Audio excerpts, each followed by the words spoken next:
Hello, and welcome to our build guide video featuring a very fast and bursty assassin setup. The new Blade Blast of Unloading is a refreshed variant of the previous Blade Blast. Out of all blade skills, it can interact only with the blade vortex by detonating them in a ring around you. It will detonate them one by one, gaining more area with every consumed vortex. You can use the Arcanist brand to quickly accumulate blade vortex stacks without manually casting them. The brands will add 1 stack of blade vortex with each activation, and you can additionally use the brand recall to cause all your brands to activate once without any target every few seconds. Moreover, by using the perfect crime notable borrowed from the Saboteur Ascendancy via Forbidden Jewels, you will double all stacks you gain.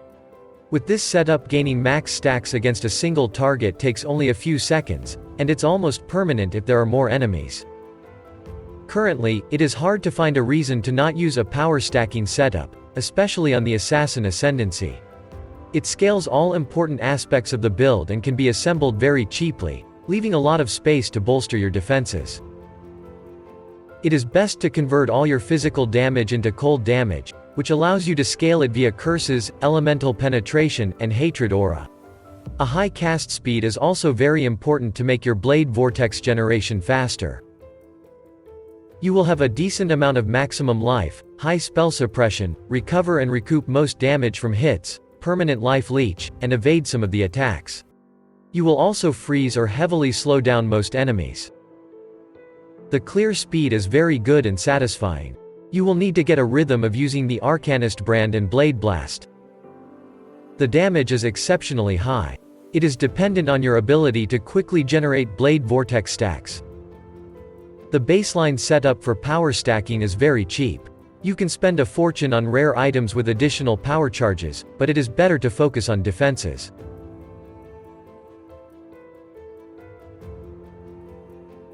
The build consists mostly of unique items, which makes it very easy to assemble. Most of them are very cheap, but you can aim for certain corrupted implicit to make them even more powerful.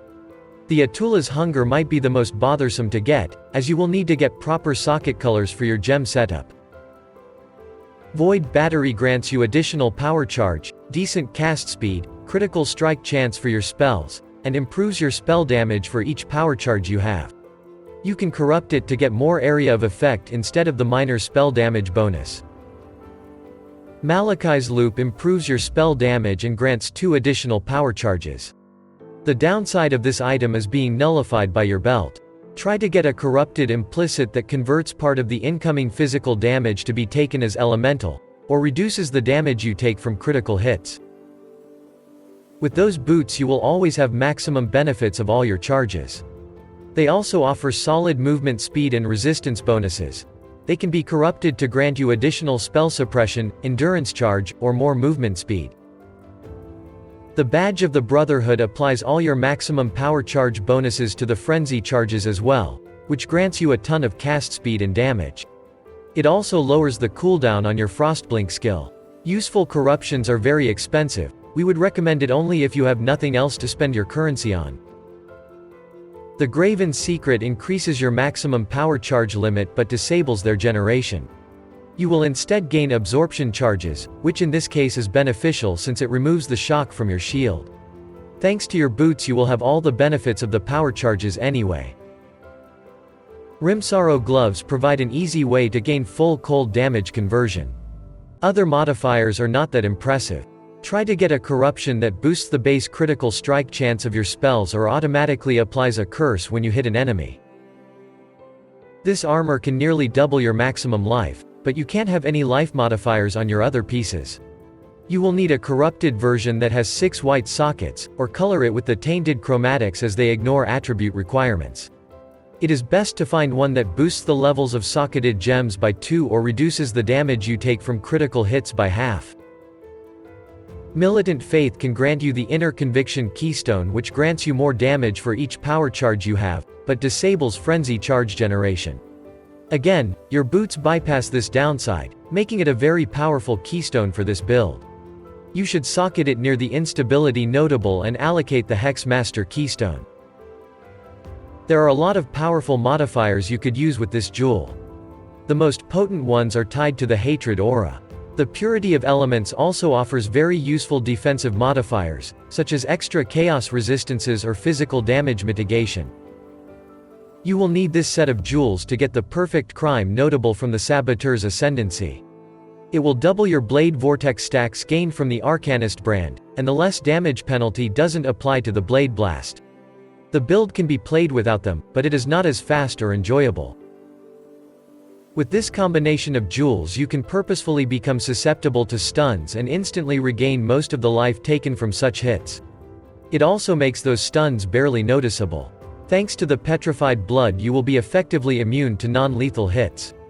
You can anoint the Unfaltering Notable if your blood notch is not perfectly rolled. There are just a few rare items you can equip. You can get additional power charges on them, but it will leave your defenses lacking, and the damage is very good without them anyway.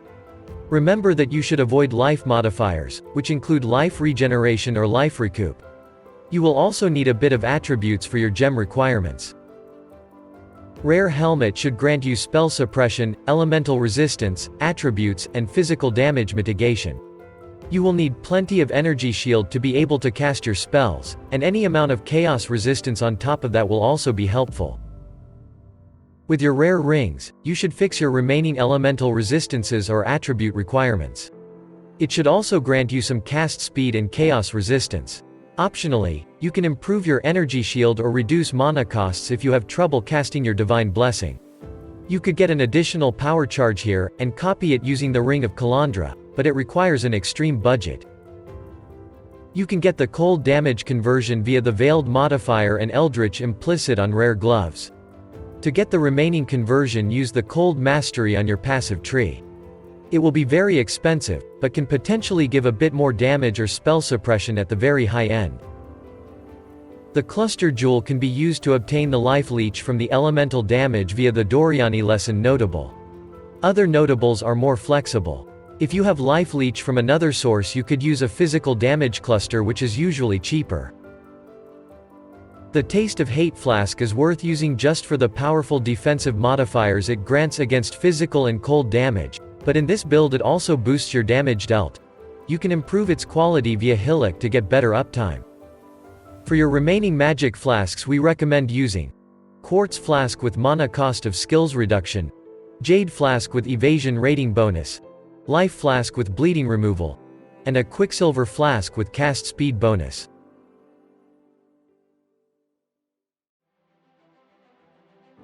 The Blade Blast of Unloading detonates your active Blade Vortex stacks in an expanding circle around you, dealing damage and increasing the area for each vortex consumed.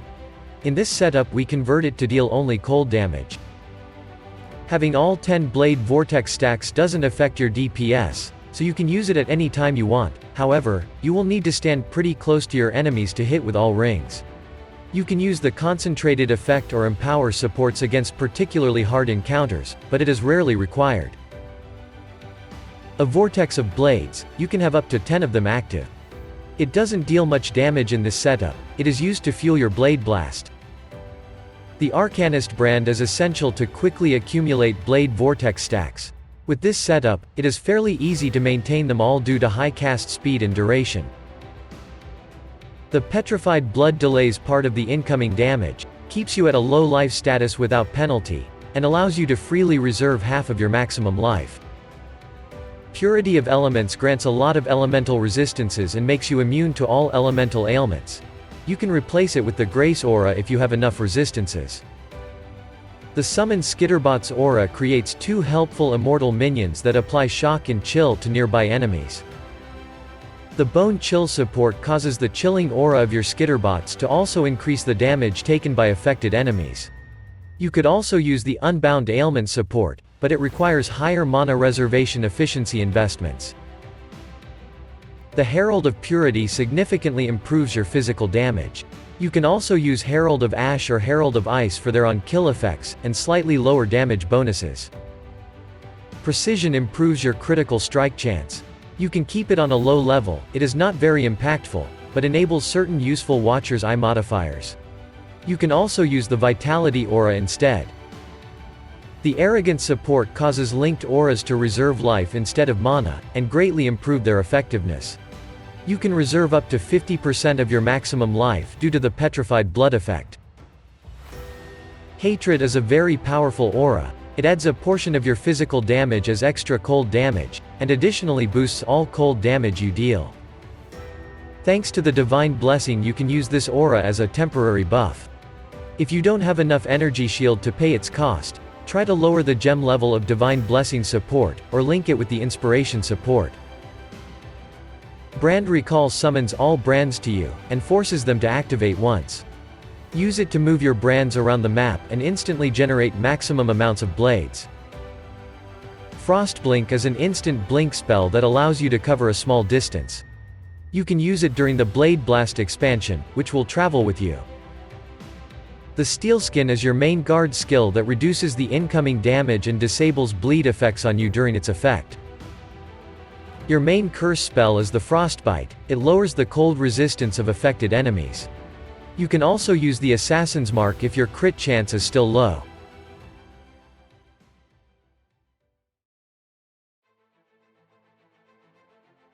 Killing all bandits for 2 bonus skill points is the best option.